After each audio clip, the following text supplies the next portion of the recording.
Every solar-powered electrolyzer faces the same problem. The sun doesn't hold steady. Clouds pass, output drops. Most electrolyzers don't handle that well.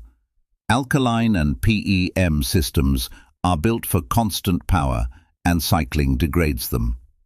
H2 Pro's decoupled design, DWE, removes the membrane, making hydrogen and oxygen at separate times.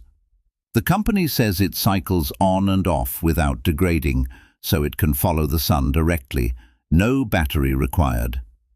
H2 Pro reports testing this at a small pilot, now scaling toward larger off-grid plants. Rivals like Ohmium are still betting on steady grid power instead.